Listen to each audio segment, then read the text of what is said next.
TMZ Live. Charles here. I'm Elex Michaelson from Fox 11 Los Angeles, filling in for Harvey today. Thank you very much for stepping in. First time together. I'm excited about this. Let's see how this goes. We're going to start in tears, not hours, but Selena Gomez is extremely upset about what she is seeing play out across the country.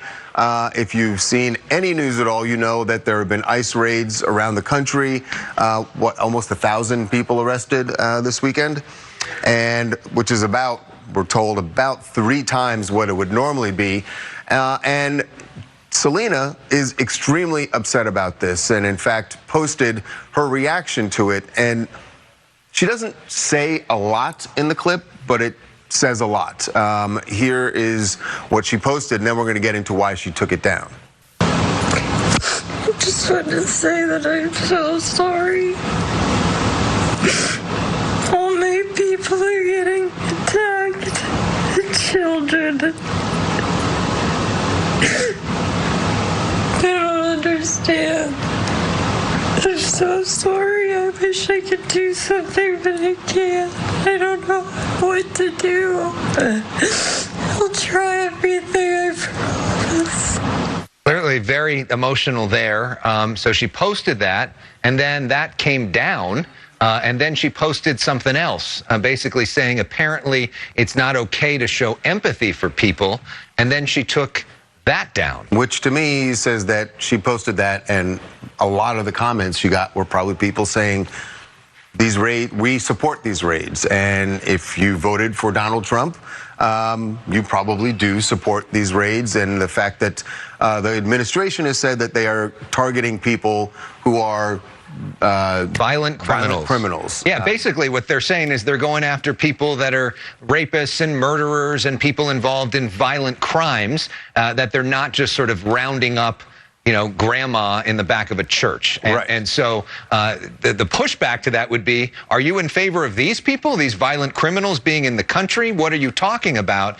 Of course, a lot of Democrats say, you may be saying that now, and yes, we get behind that concept, but what's next? We're concerned about that. And another big thing, I was on Capitol Hill last week reporting on the inauguration, talking to Republicans and Democrats. And one thing a lot of Democrats talked about is this concept of, are we now just going to profile anybody who looks Mexican and assume that they're here illegally? And are we going to have, quote unquote, citizen vigilantism where you just suspect somebody is guilty of a crime? I think that's the fear of what's going on, from especially in the Chicago area.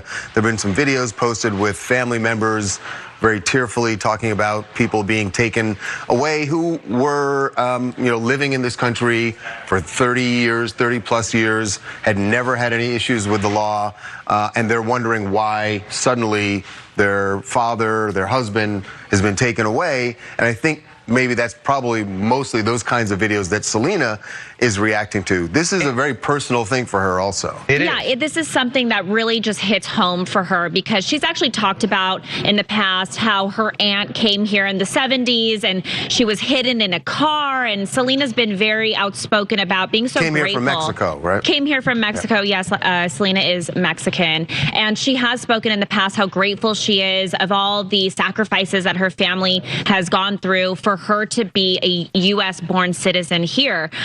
And, you know, she's highlighted this in many ways. Back in 2019, she did a documentary where she followed several undocumented families and showed like what their life is like in the U.S. So this is something that really means a lot to Selena. And as you can see, she's terrified for the children, mainly, who don't understand what's going on. And she feels so sorry for them. And that's one of the big questions also with this concept of going after birthright citizenship. Right, I was thinking about that. Selena had that, and that may be going away as well. So I think it's very unlikely that that actually goes away in terms of a legal challenge. But if it would, then you would have a situation where you have kids that were born here that potentially are legal, but their parents potentially could be taken out of here, or the whole family could be removed from here as well. So those are things that right now are scary hypotheticals, but we don't feel that far off from it based off of some of the policies. And there's another thing that she said there through her tears, which was, I don't know what to do. And I think this is a big question that a lot of people feel like if you disagree with the new policies that the administration is starting to roll out, what can you do? Is there anything you can do? Actually, we're going to get into that a little bit later when we talk about another policy that has been rolled out. This is the ban of DEI. Reverend Al Sharpton is going to be here to talk about some stuff that he's doing to combat that. But yeah, there are a lot of people who feel very strongly on both sides of what's going on in America today, and there are more executive orders expected later today. So. Hi, Jamie in Chicago. My heart absolutely breaks for everyone affected by these ICE raids. It does not surprise me at all to see Selena react this way, but we are a nation of immigrants, and historically, we vilify some immigrant groups while we idealize others. But right now, our nation's being tested, and the world is watching as we either define or redefine the American dream. And to answer that call, we can meet it with compassion and creativity, or we can meet it with cruelty and division. Very well said. Yeah, as they say in Hamilton, immigrants get the job done. Yeah, and Hamilton, did you see SNL this weekend? Yes, with the Hamilton. It's very clever. Yeah. All right, moving on to Billy Ray Cyrus and the war that is waging between his family members, and it's really all over him. Whether or not Billy Ray actually has his son Trace certainly insinuated that it was some substance abuse issue, but Trace is now saying for speaking up like that, he might end up getting sued by his own father. This is what Trace had to say this weekend. He said, "Dad, my message was beyond loving. I could have been extremely honest about a lot more, but I don't want to put your business out there like that. But for you to threaten me with legal action for wanting you to get help is a disgrace. Pappy is looking down at you with such disappointment, I can assure you. You should be ashamed of yourself. I will always love you, but I no longer respect you as a man. Everyone close to you is terrified to tell you how they really feel. I'm not. Get help."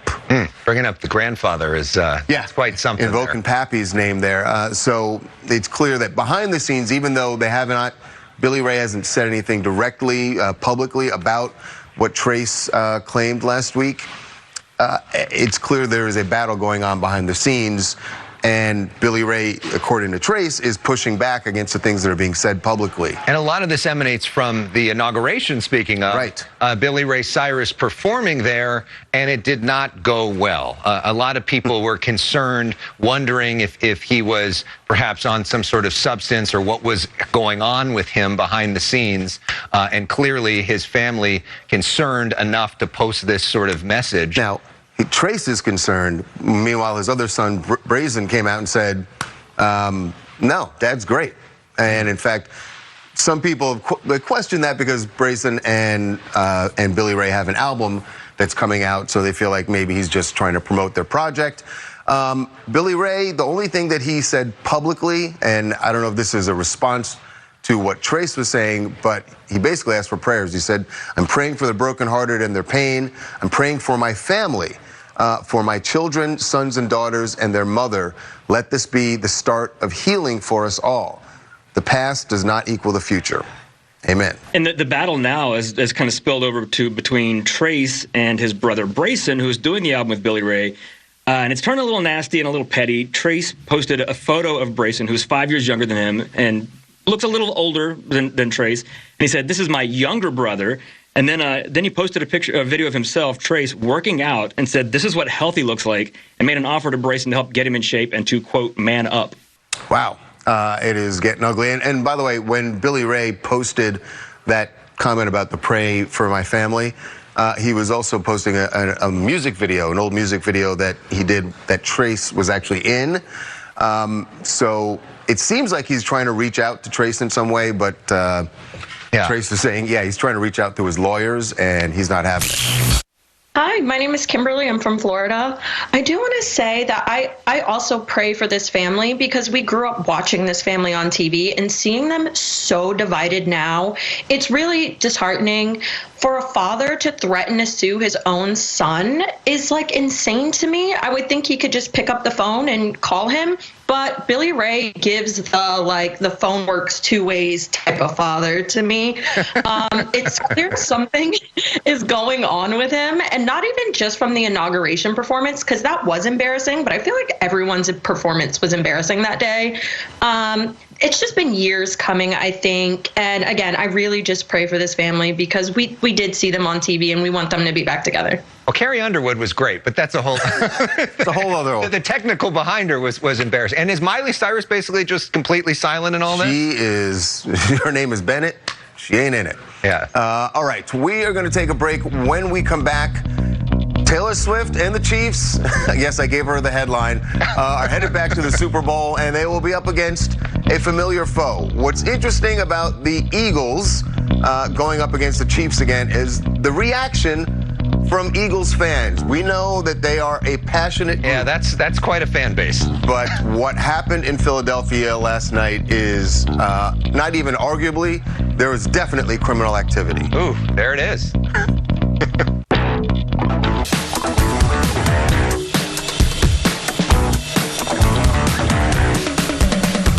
Ain't no party like a Philadelphia party after the Eagles win. There just isn't. And honestly, the party after the Eagles won the NFC Championship, of course, the party this time, and there's always one thing that happens in a Philadelphia celebration after their team just wins. One?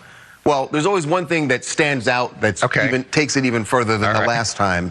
And you're about to see something that went down after, I mean, people filled the streets, of course, but I have never seen this at a Philadelphia Eagles or Phillies or any of their sports team celebrations. This clearly is a crime. I believe that was a gun.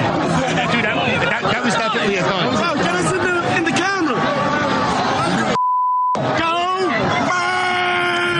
Okay, Alex, is the most interesting part the fact that nobody moved? Nobody that's what I'm saying. Nobody cares. Alex, I watched the video. I watched this so many times. People around it. By the way, they're just... the police are investigating, trying to find out who that guy is. Yeah, that could have killed somebody. It could have easily, hey, guys, bullets go up and they come down. Yep, gravity, baby. Nobody moved. Nobody tackled him. No. No one. There was no oh my gosh. Fly Eagles fly doesn't mean let the bullets fly. During another part of the celebration, someone was driving a car through, and it at least from the video, doesn't seem like they intended to run over people, but ended up running over several people. There were injuries. No one died, thankfully. Yeah, Charles, right, and I agree with you guys. Every other city that would have certainly kicked off a stampede in Philadelphia. It's like, oh, hey, and you probably got other people pulling out the guns. 31 citations were issued last night, and like you said, they are on the lookout. They are on the hunt for this guy who was firing the gun. And they have not yet, from what we're told by Philly police, have not yet found the guy. Pretty clear picture of him, though. I mean, that video couldn't. I think it's just a matter of time, Alex. Yeah. I think it's a matter of time. This guy's he's going to get caught. Good luck, Philly, and good luck, New Orleans, because now all the Philadelphia Eagle fans will be coming down there. Listen, I think in general Philadelphia gets a bad rap because there's always a few, how do I say, loose cannons in the crowd. Oh, come on. But that fan base is so negative and nasty most of the time. I mean, they love their team. There's always they love their team. That is a very intense fan base. That's a good word for it. And then you've got that, and then you've got Kansas City in the Super Bowl, and everybody is so exhausted. It felt like the entire country was rooting against the Kansas City Chiefs, with maybe the exception of Taylor Swift. And everybody else was rooting against them. I mean, they seemed like great people. Patrick Mahomes seems like a great guy. Travis Kelce seems like a great guy. But I think so many people are so bored of this idea again and her at the Super Bowl again, and the whole thing. It's just exhausting. You had Washington and Buffalo, two long-suffering franchises. Would have been nice the for Bills, them to who have never won, lost those 4 Super Bowls in the 90s, could have had their moment. Poor Josh Allen loses again to Patrick Mahomes, and here we go. I wonder if it's going to hurt the ratings for the Super Bowl. No, because Taylor Swift is going to be there, so the ratings will be just fine, and the celebration on the field in Kansas City after they won the AFC Championship just shows like this. I don't think he'll propose on the field at the Super Bowl. No, Charles. That's what I'm hoping for, though. Look, he is still a really good player, obviously, but he's not what he used to be in Travis Kelce. I think it's not out of the realm of possibility that he retires on the field if they win the game. Yep. I think that the storyline that we would write it if we could would be that he proposes to Taylor Swift. I feel like she would probably kill him, though, if he proposed like that in front of everybody. I also don't know if she would kill him because we've been seeing Taylor in a whole new light. The fact that we saw them literally sucking face last night after they won is totally different. We've never seen Taylor be this vocal and this loud about her man. Like the fact that she's over here making out on the field. I would not be surprised if they won the Super Bowl and Travis, every time he wins a game, he gets all energetic and energized. If he just dropped down on one knee, and we saw that literally post-game Super Bowl. And probably sing it. No disrespect to the Chiefs and their fans. Yeah. But let's get down to what's really important about this Super Bowl. This is the battle between Taylor and one of her former, or I don't know if she still is. Is the squad still a thing? Taylor's squad? Anyway, Gigi Hadid was in the squad. Yeah. Now Gigi is aligned with her boyfriend Bradley Cooper. Yep. So I would imagine that she's going to be down in New Orleans for the game. You know what, Charles? Happened? Too. I wasn't Blake Lively. She was at a game. I think it was last year's Super Bowl. I believe so. In Taylor's box, if I remember correctly. I'm very curious to see if everything going on with Blake and Justin Baldoni. How many heads can explode if Blake Lively shows up with Taylor Swift and then Travis Kelce? Then Travis Kelce proposes, and then who knows? Maybe Justin Baldoni will show up too in a different box. Let's just make this the TMZ Super Bowl and have it all about you guys. You raise a good point, Alex, and we're all for it. I just think it will be very interesting, and yes, everyone will be wondering who ends up in Taylor's box. Who is she going to invite? And we'll see. Mama Kelce. And Mama Kelce's the big winner. I mean, she has more endorsements than anybody in this whole thing. Her and Shaq. And it all started 2 years ago. Yeah, I mean, it's amazing the way she's pulled this off. And Jason Kelce with the podcast, they're another big winner of this whole thing, too. But now he's got his old team facing off against his brother's team. So Jason Kelce's sort of in the middle, too. Who do you think Jason ends up rooting for on Super Bowl Sunday? I don't know. Probably his team, right? Probably the Eagles. He's got to root for his teammates, right? I think so. Because he played with most of these guys. Yep. Hi, Latibeaudiere from Denver, Colorado. I think, as you know, Taylor Swift isn't usually really handsy, but I think half of the people there were there for that anyway. It just so happened that there was a football game going, I agree with you, and that's what Roger Goodell thinks also. So. Yeah, we'll see how much Fox puts them on the air, because now you got Tom Brady broadcasting the Super Bowl talking about Taylor Swift to just add another element to the TMZ Super Bowl. You know what? I like the way you're thinking, Alex. I like the way you're thinking. All right, when we come back, the Reverend Al Sharpton's going to be here because he took an interesting trip this weekend to Costco. Yeah. Why? Bought a lot of paper towels. Why is a Costco trip so interesting? He's fighting back against the DEI ban from the Trump administration. He's going to be here to talk about his efforts, which companies he is going all out to support, and why. Welcome back to TMZ Live. Earlier, we showed you Selena Gomez and her tears. She was so upset about the ICE raids and wondering, what can you do? There are things that are being done to oppose some of these new policies being rolled out by the Trump administration. I think very notably this weekend, the Reverend Al Sharpton led a boycott, not a boycott, but a boycott at Costco. Went in with around 100 customers who were supporting Costco because they're one of the companies that have said, we are going to continue our DEI initiatives regardless of what the administration has said about DEI, that it has now been banned in federal offices. And we've seen a bunch of companies, including most recently Target, say that they're going to get rid of their DEI initiatives. There's a boycott now at Target and several other stores that have done the same thing. So it seems that the Reverend Al Sharpton has taken a different approach, a more positive approach. So he's joining us now to talk about the resistance, as it were. Reverend Al, welcome back to TMZ Live. Well, thank you for having me. Our position has been, we announced on Martin Luther King holiday in a big rally we had in Washington, that we're going to, in 90 days, release a boycott list all over the country. But in the interim, we're going to do a boycott. We're going to go and support those that support diversity. And you must remember these DEI programs are not only for blacks, it's for LGBTQ, it's for disabled, it's for veterans.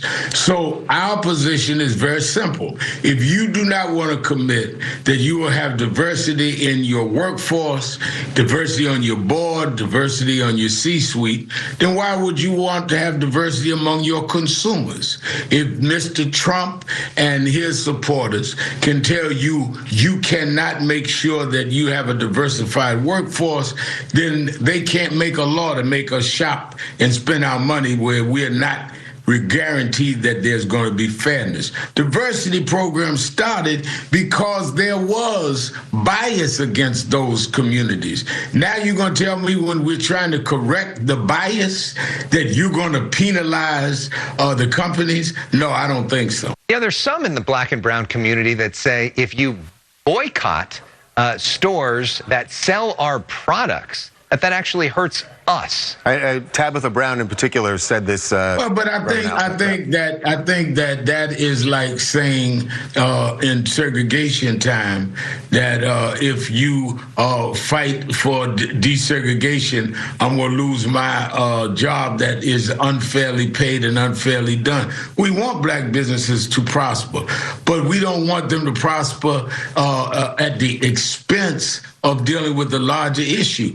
We should take those companies and support them, put them online. We'd rally for them. We'd have buyouts with them. They should be calling us rather than trying to defend people who may give them shelf space, but will not guarantee that for the community. So there's a way to make both things happen at the same time. Reverend, I think people who support President Trump would say, and I think this is what President Trump has at least intimated, that DEI isn't necessary. As you said, the programs were started to combat the unfairness, to combat racism in the workplace.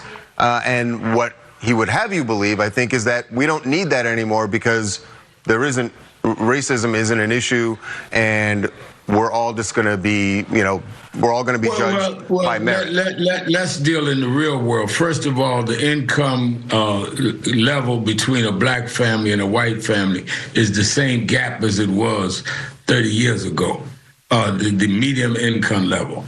So that's just not true. And unemployment among blacks is still higher than it is among whites. So that's not true. But let's be honest. These DEI programs started after the killing of George Floyd and a movement all over the world around George Floyd. I preached George Floyd's funeral. I led the big march in Washington. I was involved in that. And corporations start saying, yes, we must do more about racism. Yes, we must stand up. So what is Trump talking about? Trump was the president when George Floyd happened. He said nothing, did nothing. He only went across the street from the White House, held a Bible up in front of the church and said, if the shooting starts, the looting starts, the shooting starts, threatening nonviolent protesters. So we're not talking about back in the day. We're not talking about in segregation time or slavery time. We're talking about 3-4 years ago, George Floyd is when they started most of these DEI programs. So are you saying under some magic wand that everything was solved in terms of the racial gap in 3 years? Donald Trump and I have debated, fought, argued, I've marched on him, and he's come to my events in the last 35 years. I've met with him trying to get him to do right. The one thing I can tell you is every time I've gone to Trump Towers to meet with Donald Trump over the last 30 years, going up to Trump Towers, going up to see Donald Trump on the executive floor is like climbing the Rocky Mountains. The higher up you got, the whiter it was. I've never seen blacks on his executive floor. That is, get away with a metaphor, Reverend. You are such a student of political movements over the years. You've been a part of so many of them. It's clear that right now, a lot of the resistance to Donald Trump has not worked. the fact that Republicans have control of all 3 branches of government. Donald Trump just won all 7 swing states. What do you think that you and Democrats and others who want to oppose him can do differently to be more effective in opposing him this time around? I think fight back. I think if people want to see people stand up and fight back. So he just needs a good fight. And everybody's running from him. Some of us are running at him. All right. Well, I think you're going to be running for a while. He seems like he's dug in his heels on these new executive orders that are coming out, more coming out today about DEI in the military.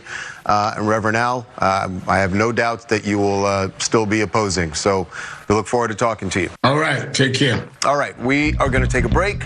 When we come back, O.J. Simpson and his estate are fighting with his son, who some call a squatter in his old house. Yeah, going after him for now moving in O.J.'s house. This is a wild, wild legal case for O.J. Simpson's estate. Grammy, Academy, and Golden Globe award-winning superstar Mary J. Blige, live in concert. The For My Fans Tour. Mary J. Blige, live at Yamava Theater, March 3rd. Get tickets now at YamavaTheater.com or at the casino box office. The iconic Mary J. Blige for one night only. My car just hit me out of nowhere. My back was hurting, my neck was hurting. I called Jacoby Myers. Hiring Jacoby Myers was the best choice that I made. They genuinely cared of how I was feeling, how I was doing. Because of the settlement, I was able to spend more time with my family. Jacoby Myers, for the justice you deserve. The most important thing is family. AAA shares the same family values. For over 100 years, AAA has been providing legendary service and has helped what it values most, its members.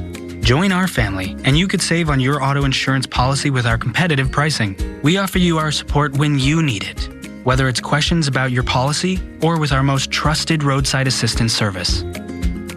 Visit AAA.com/insurance and find out how much you could save. Fox 11 Time and Temp brought to you by the Dominguez Firm, Injury Lawyers. You win or you don't pay. Call 800-ALL-7s today. The all-new $13 Pizookie meal deal at BJ's Restaurants. Choose from 8 great brewhouse entrees. And get the sweetest ending ever, a free personal Pizookie dessert. An entree plus free dessert, just $13. That's a sweet deal. I was coming home from work, traffic had stopped. The guy behind me, he didn't stop. I went into a pizzeria, and next thing I know, I'm on the ground. I went to the mall, but I fell onto my back. I decided to call Morgan & Morgan. The very next day, Morgan & Morgan took charge. Everything was done electronically. You don't even have to go in the office. Everything was over the phone. It was quite easy. Had everything handled. They do the work. It was very, very easy, very simple, and very quick. BK melts. Wanna warm up? This sure helps. Classic bacon, shroom, and Swiss. BK melt season is tasty bliss. BK, have it your way. When news breaks, we're the ones to watch. Weekdays starting at 4 on Good Day LA. Welcome back to TMZ Live. O.J. Simpson's estate is going up against O.J. Simpson's son in court. And they're essentially accusing him of squatting Justin Simpson, who is one of the 2 kids that O.J. had with Nicole Brown Simpson. Justin has moved into the Nevada home where his father had been living before he died and won't move out, according to the estate. So why do they want him to move out? Because they say that home belongs to the estate, and essentially I think the estate wants to sell it because they've been trying to, 1, pay the heirs, and 2, pay off his debts, which are into the millions and millions of dollars. So they want the house, but Justin won't leave, according to the estate. So now they've got to take him to court to try and get him kicked out of this. It is I would say in the course of O.J. Simpson's life and all of the horrible and wild and crazy things that have happened, this just seems to fit the bill, right? That after he dies, his son ends up fighting the estate. Yeah, and there's actually an interesting wrinkle to all of this because Justin controls an entity that is called Primary Holdings LLC. It's actually just a separate company that owned that house that OJ lived in. Now, according to this lawsuit, OJ paid the mortgage, OJ paid for all the improvements, but it was actually owned in title by this LLC that Justin runs, and that would be maybe outside of the probate estate that the lawyer manages. So from Justin's perspective, he's saying this isn't even owned by my dad. This is owned by this company that I manage, so there's no reason for me to give it over to the estate to split up amongst the heirs and the creditors. And he sort of has a point. Well, the reason that it was ever given to or purchased by this company, Primary Holdings, that Justin runs,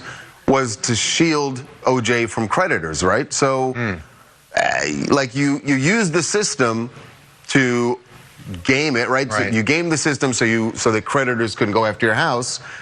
And this is sort of the consequence of that. Now you have your son going, well, it's in my name. You're right. It's a little bit what's good for the goose is good for the gander. They put it out in this entity that's technically outside of his estate. Now, what the lawyer is going to try to do, Malcolm Laverne's a good lawyer, he's going to try to say, yeah, but the reality here is that OJ was paying for everything. They call this piercing the corporate veil. Say, ignore that this is in a company. It's really OJ's property because he was the one managing it. And we'll see if that's successful. It's really an uphill battle in court. And never does any of this money go to the Goldman family, right?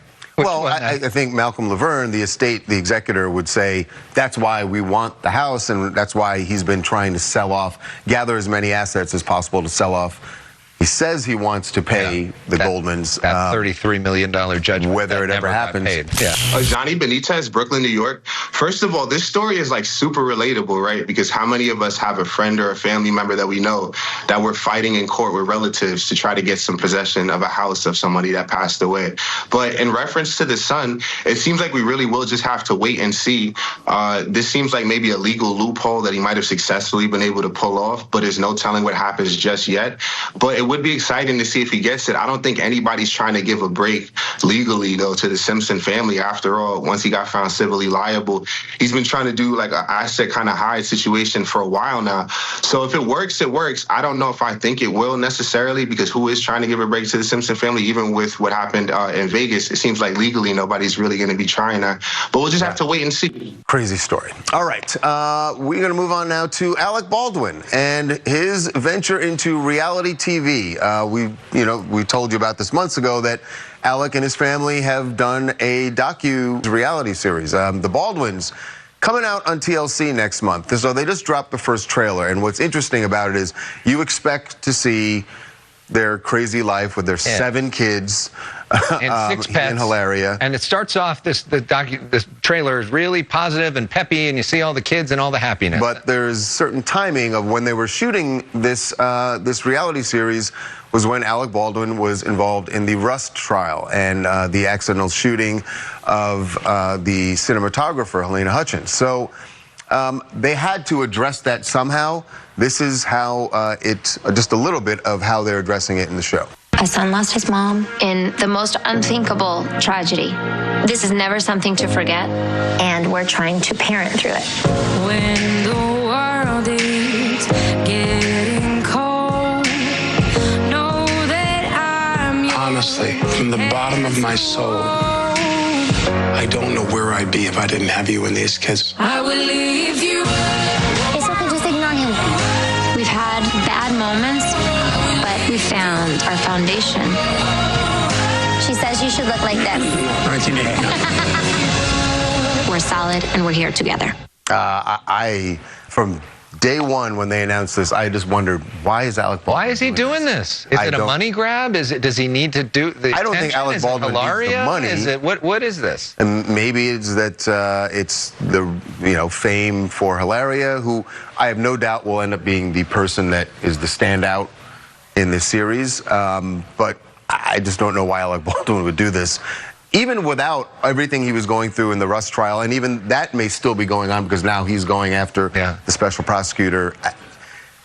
I don't get it. But anyway, it starts in February. Those kids can't be cheap, though. Yeah, 7 kids. Yeah. And they're all, I think the oldest one is 9 or something like that. On top of his other kids from before. Yes. Yeah. And then plus his grown children. Yeah. Wow. Nisi from Florida here. You know, I think we all kind of remember when this first happened and we're thinking, how can anything like this happen on set? And the fact that Alec has been able to move forward and still continue in his career is admirable. I don't know if many of us would be that strong. Well, you're going to see at least, what they recorded of how he and the family got through it. I just don't know why he did it. Still can't figure it out. Guess I'll have to watch. Maybe there's an audience for it. When we come back, we were all focused on TikTok. Like, that was the big problem. And then suddenly, a new Chinese company dropped an AI app today. If you've heard the word, the name DeepSeek, we're going to be joined by an AI expert who's going to tell you what it's all about and why the release of this app has thrown the American financial markets into chaos. The market is plummeting, and it's all because of this company. Word of the day, DeepSeek. Yes. If you have not heard that word, here's why it is very important. It is a new company, it is a new AI app that is already topped ChatGPT. It's the #1 app in the App Store. And the reason is it is a Chinese company has rolled out their version of AI. And by very many measurements, people say it's better than ChatGPT. And it was done for a fraction of the cost, which has had this snowball effect now on America's financial markets. If you check the numbers, they're down, and the reason is because of DeepSeek. And they seem somewhat surprised, like this kind of came out of nowhere. Right. We were all focused on another Chinese-owned app, Chinese company-owned app called TikTok. Yeah, that's last week's story. That's last week's story. No one cares about TikTok now. It's about DeepSeek. So why is this app being so well received as far as from users and so horribly received by the American financial market? Joining us now to discuss it is Adam Levine. No, he doesn't have moves like Jagger, but he is... Well, he might have moves like Jagger. We haven't seen his moves yet. We know that his moves, he's Barron's senior tech writer and knows all about AI. He is joining us right now. And he's going to do some falsetto at the end of this. Adam, welcome to TMZ Live. How you doing?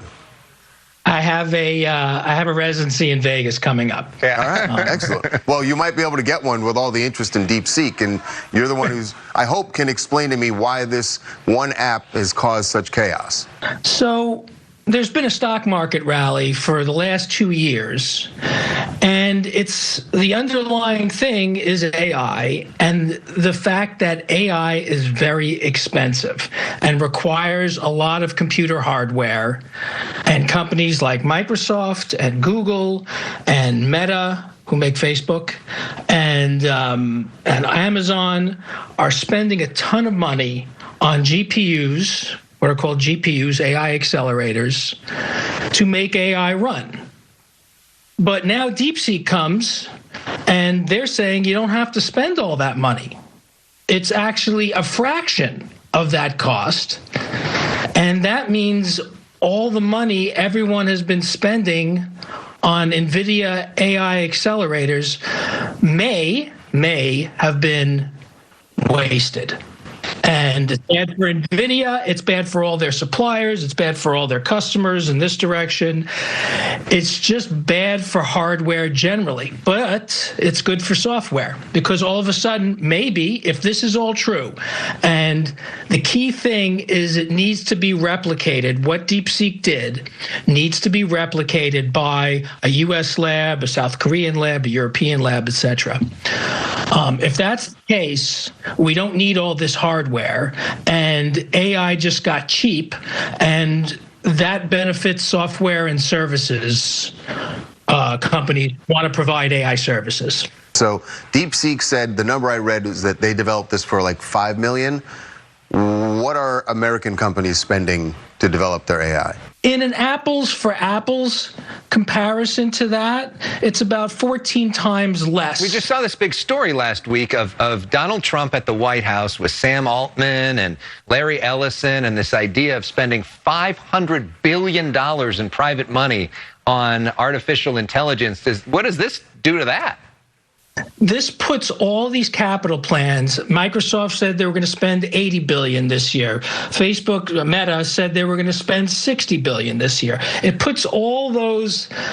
They have to be questioning those numbers right now in the boardrooms right now, because if someone can replicate what DeepSeek has done, it's crashed the price of AI. What does DeepSeek actually do? If I download DeepSeek, I'm an average person watching this right now, what do I get? It's like ChatGPT. It's the same thing, except the free version is actually better than ChatGPT for the free version. Why is that? What makes it better? ChatGPT's free version does not have what are called reasoning models, what are now called reasoning models.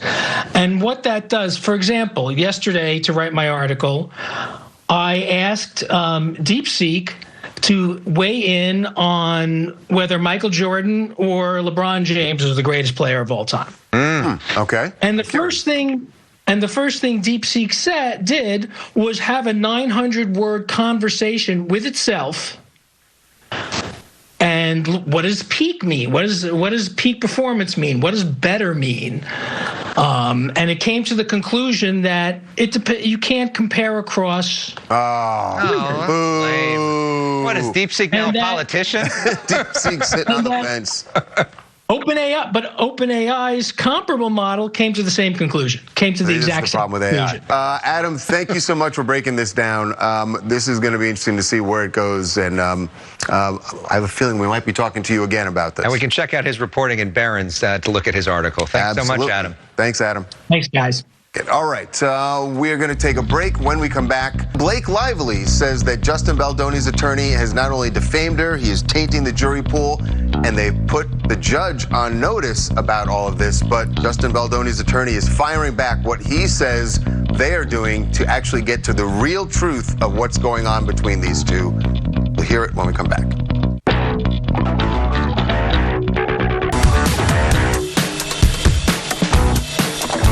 There is never a dull moment in this ongoing war between Justin Baldoni and Blake Lively. Yeah, it ends with us, did not end with them. No, not at all. Movie, no. And in fact, the legal battle over the weekend came down to this. So you had Blake, her attorney, sending not one but two letters, one over the weekend and one this morning to the judge, saying that Justin Baldoni's attorney, Brian Friedman, is trying to taint the jury. He is defaming Blake and Ryan Reynolds, and we want something done about this, Judge. They want sanctions, but Brian Friedman is very clearly not backing down and says that really what Blake is doing is trying to hide the truth from the public, and we are not going to be stopped. He says they're going to put everything out there. And we've been talking to Brian Friedman throughout the weekend, and he's told us continuously that they are getting ready to launch this website, and it's going to be videos, it's going to be text messages, and Brian's saying to us in statements that they're not going to cherry pick, because what they're basically doing here is they're accusing Blake Lively's side of cherry picking and putting certain text messages in their responses in court filings. What Brian's saying is we're building this website to show the world everything that they believe will clear Justin's side in all of this. Hi, I'm Alicia Scott from Chicago, Illinois, and I find it very sad and ironic that this all began due to them starring in a movie that's meant to prevent and show awareness to violence and assault, and this being the outcome. Like Baldoni's lawyer said, it's devastating to hear these allegations, and it'll be even more detrimental to the community if it turns out that they're false. Well, that's what Justin Baldoni's attorney is saying, is like, there's a reason she's fighting this.